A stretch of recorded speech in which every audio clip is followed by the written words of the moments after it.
প্ৰিয় দৰ্শক বন্ধু, আজি আপোনালোকক মই মানুহে কেনেদৰে জীৱনত সফল হ'ব পাৰে তাৰে 4টা সূত্ৰৰ বিষয়ে ক'বলৈ আজি উপস্থিত হৈছোহি। এই সফলতাৰ 4টা সূত্ৰ যিসকলে অনুসৰণ কৰিব সেইসকলে জীৱনত সফল হ'ব পাৰে। প্ৰকৃততে শক্তিশালী আৰু দুৰ্বল এই দুই শ্ৰেণীৰ মানুহ সমাজত দেখা পোৱা যায়। দুৰ্বল মনৰ মানুহে কেতিয়াও জীৱনত কোনো ক্ষেত্ৰতে প্ৰতিষ্ঠা লাভ কৰিব নোৱাৰে। শক্তিশালী মনৰ মানুহে নিজকে আগুৱাই নিব পাৰে। মানুহ কেৱল শাৰীৰিকভাৱে সক্ষম হ'লে নহ'ব, মানসিকভাৱেও সক্ষম হ'ব লাগিব। যিসকলে জীৱনৰ কথা প্ৰথমবাৰ বাবে উপভোগ কৰিছে সেইসকলে মোৰ এই চেনেলটো লাইক, শ্বেয়াৰ আৰু কমেণ্ট কৰিব। প্ৰিয় দৰ্শক বন্ধু, ইতিমধ্যে মই জীৱনৰ সফলতাৰ বাবে 4টা সূত্ৰৰ বিষয়ে উল্লেখ কৰিছোঁ। ইয়াৰে প্ৰথম সূত্ৰটো হ'ল সময়। জীৱনত সফল হ'ব বিচৰাসকলে প্ৰথম সূত্ৰ হিচাপে সময়ক ভাল পাবলৈ শিকিব লাগিব। সাধাৰণতে আমি প্ৰতিজন মানুহে সকলোৱে সময়ক বিচাৰোঁ আৰু সময়ৰ সৈতে আগুৱাই যাব বিচাৰোঁ। কিন্তু দুখৰ কথা, আমি সময়ক আটাইতকৈ বেছি বেয়াকৈ ব্যৱহাৰ কৰোঁ। সময়ৰ মূল্য আমি বেছি মানুহে বুজি নাপাওঁ। সময়ক নুবুজাসকলে কেতিয়াও জীৱনত সফল হ'ব নোৱাৰে আৰু জীৱনত নিজকে সফল কৰি তুলিব নোৱাৰে।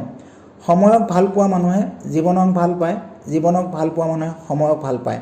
গতিকে যিসকল মানুহে জীৱনত সফল হ'ব পাৰে বা সফল হ'ব বিচাৰে সেইসকল মানুহে সদায় সময়ক ভাল পোৱা উচিত।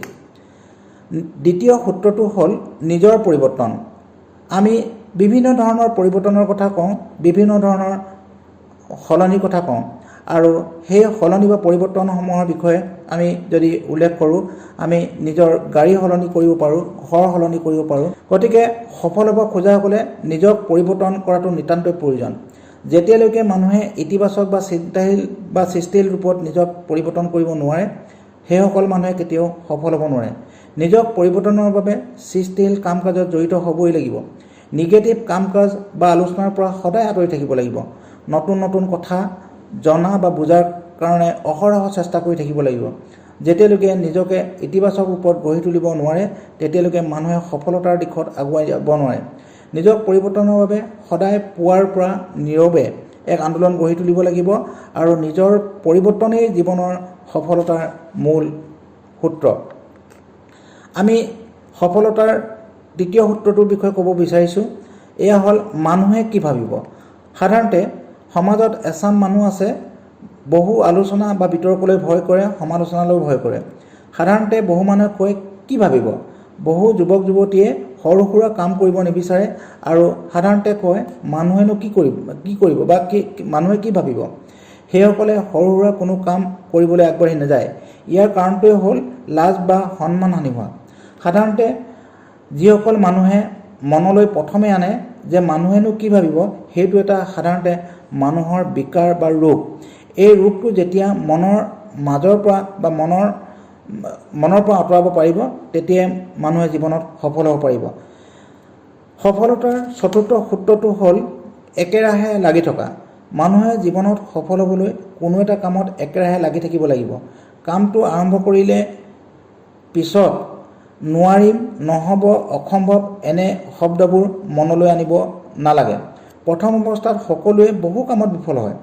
ইলন মাস্কৰ জীৱন কেনে আছিল আৰু কিমান বিপৰ্যয় আহিছিল সেইটো জীৱনৰ কথাত ইতিমধ্যে মই নিজে উল্লেখ কৰিছোঁ।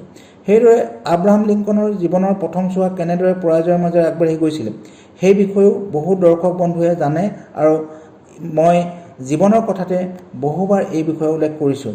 ইলন মাস্কে হওক বা আব্ৰাহাম লিংকনে হওক, একেৰাহে লাগি থকাৰ ফলত তেওঁলোকে জীৱনত সফল হৈছিল আৰু আজি ইলন মাস্ক পৃথিৱীৰ ভিতৰত এগৰাকী জনপ্ৰিয় ব্যক্তি হিচাপে আমি সকলোৱে জানো। মানুহে সফলতাৰ বাটত আগুৱাই যাওঁতে কেতিয়াও আধা বাটৰ পৰাই নিৰাশ হৈ উভতি আহিব নালাগে বা থমকি ৰোৱাটো উচিত নহয়। প্ৰিয় দৰ্শক বন্ধু, ইতিমধ্যে সফলতাৰ বাবে মই 4টা সূত্ৰৰ বিষয়ে অৱগত কৰিলোঁ। প্ৰথম সূত্ৰটো হ'ল সময়, নিজৰ পৰিৱৰ্তন, মানুহে কি ভাবিব আৰু একেৰাহে লাগি থকা স্বভাৱ। আপোনালোকে নিশ্চয় এই সূত্ৰকেইটাৰ মাজত জীৱনৰ সফলতাৰ বাবে নিজক বিচাৰি পাব। জীৱনৰ কথা এই খণ্ডটো উপভোগ কৰি আপোনালোকে কেনে পালে জনাব। আপোনালোকৰ সহায় সহযোগিতাই নতুন নতুন ভিডিঅ' প্ৰস্তুত কৰিবলৈ মোক উৎসাহিত কৰিব আৰু অনুপ্ৰাণিত কৰিব। আপোনালোকে আৰম্ভণিৰ পৰা শেষলৈকে ভিডিঅ'টো উপভোগ কৰাৰ বাবে ধন্যবাদ জনাইছোঁ আৰু মই ডক্টৰ শশীকান্ত শইকীয়াই জীৱনৰ কথাৰ পৰা আজিৰ বাবে বিদায় মাগিলোঁ। ধন্যবাদ।